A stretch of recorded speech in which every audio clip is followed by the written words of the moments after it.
Interior Frank's office, day. Frank is still staring at the picture in the newspaper. There's a on his door. Come in. Paul Watts, a handsome, well-groomed man in a white suit, enters. His face is worn out with worry, his eyes going 10 to the dozen in the sockets. An optimistic Frank offers his hand. Good morning. Frank Wright. Paul Watts, nice to meet you. They shake hands, then sit down. Do you want a drink or something? Nah, let's go. You sure? Yeah, I'm sure. Frank closes his paper and leaves it to one side. Take it you've read the paper this morning then. Paul is confused. No, I haven't. Frank gestures to it. Paul takes it and sees the woman, his partner, on the front. He's disturbed by it. Frank has a pen and paper at the ready to make notes. For God's sake. Frank winces slightly. Here's a question for you. What do cops and tabloids have in common? Frank shrugs. They're full of shit and make fuss about anything. Guess I cannot fault you there. So, tell me the story. Oh yeah, sure. Paul puts the newspaper down. Well, about 6 months ago, Val had her first major modelling gig. I said I'd drive her there on the day, about 2 hours away from her, save her some money. But she says she'll travel instead. Never saw her again. Okay. So, naturally you went to the police. And where exactly did they get to with this? Where do you think? Frank shrugs as if to say, I don't know, you tell me. They think I killed her. A pause. Well, did you? Of course I didn't. I just wish that someone would listen to me and stop jumping to conclusions. They don't even know if she's dead. They haven't found a body or anything. So you think she's still alive? Another pause. Yes, I do. In that case, it could be the classic, she wasn't told that happy and wanted a way out.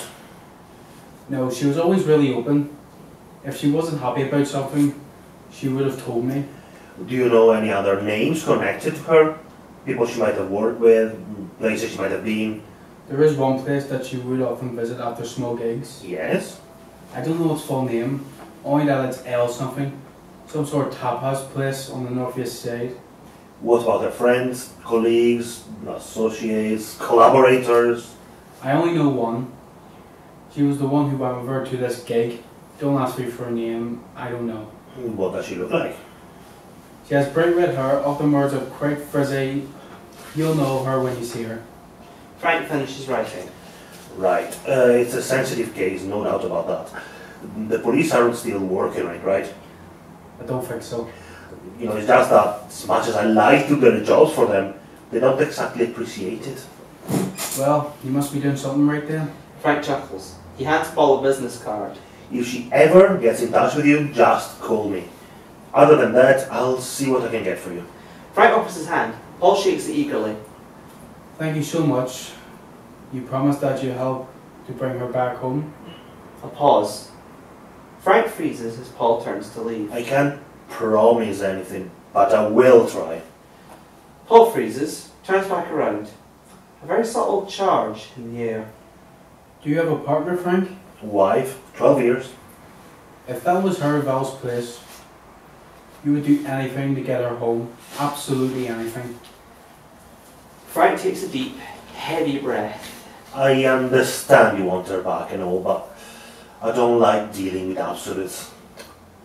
Let's just say it almost always ends badly. Paul puts on a faint smile, then leaves. The tense atmosphere departs with him. Frank slumps down in his chair, his heart now a ton weight in his chest. He eases himself down, slowly but surely. He takes a bag of white powder out of a drawer, neatly lays some in a line, rolls a $20 bill, starts the line, instant high.